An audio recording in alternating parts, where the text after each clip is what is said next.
జనాలకు మంచి చేసిన ఆఫీసర్లను ఎవ్వరు మర్చిపోరు. వాళ్ళను దేవునోలుగా గొలుస్తారు. ఒకవేళ వాళ్ళకు ట్రాన్స్ఫర్లు అయిపోతే పోవద్దని మస్తు బాధపడతారు. ఎట్లయినా పోవుడు ఆగదని ఘనంగా వీడుకోలు చేస్తారు. ప్రజల మనసు గెలిచిన ఆఫీసర్లకు గా తీరుగా మర్యాదలు దక్కుతాయి మరి.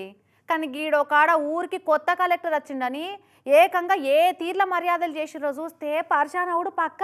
ఎవరైనా ట్రాన్స్ఫర్ అయిపోతే ఘనంగా వీడుకోలు చేస్తారు. ఎవరైనా కొత్త ఆఫీసర్లు వస్తే తోటలు బుకేలో గికోలు ఇచ్చి స్వాగతం పలుకుతారు. కానీ ఈ అల్లూరు జిల్లాలో చూడురి, జిల్లాకు కొత్త కలెక్టర్ సార్ వచ్చిండని ఏ తీరులో ఎదుర్కొన్నారో.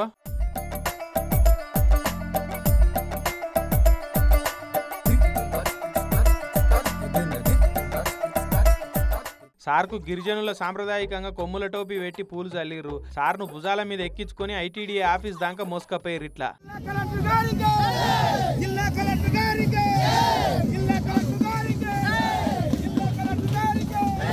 ఇక గిరిజనులకే సొంతమైన రేలా కొమ్ము డ్యాన్స్ చేసుకుంటూ సార్కు ఘనంగా స్వాగతం పలికిరు.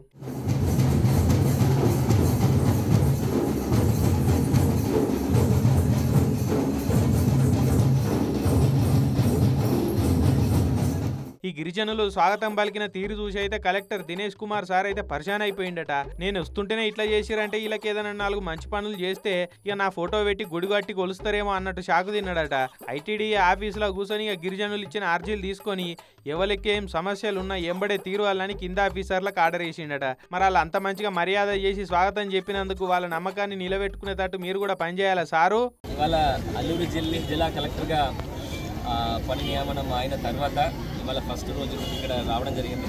ఇవాళ వచ్చినప్పుడు మీ అందరూ కూడా ఇంత ఘనంగా స్వాగత కార్యక్రమం చేశారు. ఈ స్వాగతం కూడా ఖచ్చితంగా నెక్స్ట్ రాబోయిన రోజులో ఓన్లీ డ్యూటీ పరంగా పనిచేస్తే ఇక్కడ పనికి రాదు. ఓన్లీ కొంచెం సేవ దృక్పథంతో కూడా పనిచేస్తే మాత్రమే ఇక్కడ